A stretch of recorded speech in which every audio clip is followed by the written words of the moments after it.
Narendra Mehta Meera Bhayandar ward 145 Bhajpa उम्मीदवार घोषित। गीता जैन ने वरिष्ठों पर वायदा तोड़ने के आरोप लगाए। पत्रकार परिषद में आइए सुनते हैं इन दोनों ने क्या कहा। आप देख रहे हैं जय अम्बे समाचार।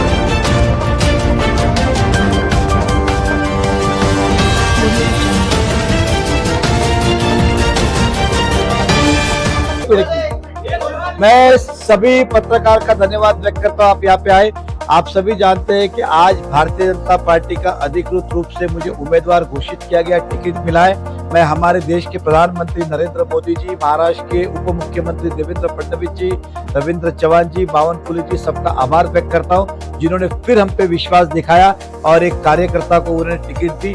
इसलिए कहते हैं कि कर्म कर फल की चिंता मत कर। हमें विश्वास था अगर हम अच्छा काम करेंगे, जनता के बीच में जाएगा तो हमें वापस से मौका मिलेगा। जो मौका दिया उससे मैं तमाम मीरा भाईंदर के कार्यकर्ता की ओर से धन्यवाद व्यक्त करता हूं। मैं सभी जनता से अपील करूंगा कि मीरा भाईंदर के बहुत सारे अधूरे काम है जो रुके थे, उसे शुरू करना है और मीरा भाईंदर के अधूरे सपने पूरे करने हैं और आने वाले समय के अंदर बहुत सारे नए विकास के काम करने, फिर वो स्कूल का हो, कॉलेज का हो, हॉस्पिटल का हो, कॉर्पोरेट ऑफिस का हो, पासपोर्ट ऑफिस की बात हो या अन्य कोई बात हो या 24 घंटे मीरा भाईंदर को पानी देने की बात हो, ये सब काम हमें आने वाले समय में पूरे करने। इसलिए सभी का साथ मिले, सपोर्ट मिले, ऐसे आपके माध्यम से जनता से अपील करता हूँ। धन्यवाद। आपको पता होगा, आप सभी को पता होगा कि आज सुबह ही यहाँ की टिकट नरेंद्र मेहता जी को गई। 3 दिन नहीं 2 दिन पहले तक ही मुझे ये विश्वास पार्टी के वरिष्ठों ने दिलाया था कि ये टिकट आपकी है और आपको ही मिलने वाली है। इनफैक्ट शिंदे जी और फडणवीस जी जब दोनों एक साथ मिले तब भी ये बात हुई थी कि क्योंकि आपने पार्टी को समय समय पर मदद की है और इसीलिए हमारा भी ये फर्ज बनता है कि जिसने हमें इतनी मदद की है, इवन गुवाहाटी तक मैं पार्टी को सपोर्ट करने गई थी और आप सभी को पता है और देवेंद्र जी ने भी खुलेआम बोला है कि ये मेरे कहने पे वहां गुवाहाटी हुई थी। तो इतना सब मदद करने के बाद कहीं ना कहीं ये बहुत खेदजनक निर्णय हुआ है कि ये टिकट मेहता जी को देके, यानी मुझे ना देके, वायदा होने के बावजूद मुझे ना देके वो मेहता जी को दी है। लेकिन शायद ये किस वजह से दी गई है ये मुझे नहीं मालूम। आज सुबह भी फडणवीस जी ने मुझे फोन करके कहा कि कोई मजबूरी थी। मैंने भी उनसे पूछा कि अलग अलग खबरें जो हमारे सोशल मीडिया पे आ रही है तो मुझे आप मजबूरी बता दीजिए ताकि मैं भी लोगों को कह सकूं कि ऐसी क्या मजबूरी थी। पर उन्होंने वो कहा नहीं कि क्या मजबूरी थी, बस उन्होंने इतना ही कहा कि मेरी मजबूरी आप समझ लीजिए और हमें ये निर्णय लेना पड़ा। लेकिन निर्णय बहुत खेदजनक है क्योंकि उन्होंने बार बार मुझसे ये अश्योरेंस किया था कि भाई आप ही लड़ने वाले हैं हमारी पार्टी की तरफ से। अब नियति वापस मुझे वहीं 5 साल पहले लाके जिस मोड़ पे खड़ा किया था, मैं चाहती हूँ कि ये नियति ही है कि फिर चाहती है कि एक बार और मीरा भाईंदर कोई नया इतिहास रखे और वो बिल्कुल, मुझे हमारी जनता पे विश्वास है। आप देख रहे थे कल मेरी रैली निकली थी और कितनी बड़ी तादाद में सब लोग मुझे समर्थन अपना बताने आए थे।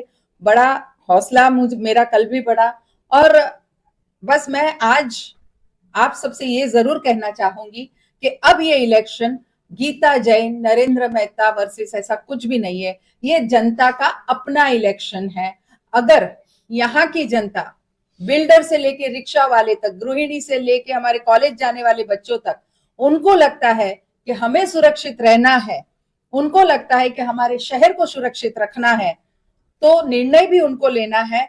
मेरे गीता जैन के पक्ष में ये लड़ाई भी मेरी जनता को ही लड़नी है और वो अपने लिए लड़नी है। जनता को खुद ने अपनी लड़ाई अपने लिए लड़नी है। ये आज का मेरा विश्वास है कि जनता जरूर इसे अपना इलेक्शन समझ के लड़ेगी। मैडम, ना तो शिवसेना की प्राथमिक सदस्यता ली थी, ना भाजपा की ली थी, लेकिन टिकट आपको दोनों तरफ से चाहिए था, जिसका भी मिल जाए, भाजपा मिल जाए कि अगर आपको आपने शायद पूरी बात सुनी, भाजपा का बैनर लगाया। आपने शायद पूरी बात सुनी नहीं। मैं ये कह रही थी कि अगर आपको पता ना हो तो मैं अपक्ष आमदार 26 तारीख तक अपक्ष आमदार का जो है वो मैं हूं। तो न मैं किसी की सदस्यता उसके पहले ले सकती हूँ, न कोई कुछ कर सकती हूँ।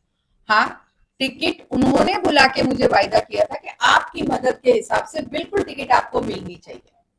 मैडम क्या ऐसा हो गया कि आपने मोदी को समर्थन दिया, मजबूती तरीके से दिया, उन्होंने पूरे अभी लास्ट मोमेंट पे उन्होंने टिकट किसी और को दे दिया, आपको विश्वास में रखा था अपना, ये क्या हो सकता है कि दूसरे को टिकट चला गया?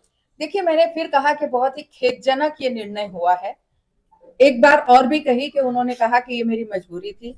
कुछ सोशल मीडिया में जो अलग अलग खबरें आ रही है, तो मुझे अगर ऐसा कुछ भी हुआ है, तो मैं आपसे कह सकती हूँ कि न मैं ऐसे कोई भी व्यवहार में विश्वास रखती हूँ, न मैं उसके लिए मैं लोगों को खुल के कहना चाहती हूँ कि मैं अपनी ईमानदारी के जोर पे लड़ रही हूँ। लोगों ने मेरी ईमानदारी पे विश्वास रखना चाहिए, और बिल्कुल भी जो भी अगर कोई लेन देन की भी बात हुई है तो मैं इसके बहुत खिलाफ हूं, और मेरी तरफ से ये कभी नहीं होगा। क्या देवेंद्र फडणवीस ने आपके साथ वादा खिलाफी की है और पैसे के व्यवहार में टिकट दिया गया है? क्योंकि आपके कुछ समर्थक 250 करोड़ रुपए का आरोप लगा है। देखिए, मैंने ये 3 दिन से नैरेटिव सोशल मीडिया पे चल रहा था, मुझे नहीं मालूम। ऐसी बातें अगर होती भी है तो बंद कमरों में होती है, किसी के सामने नहीं होती। कोई दावे के साथ नहीं कह सकता कि ऐसा ही हुआ है, लेकिन ये हमारे कार्यकर्ताओं की भावना थी, हमारे नहीं, बाकी के भी दूसरे कार्यकर्ताओं की भी आप सोशल मीडिया देखें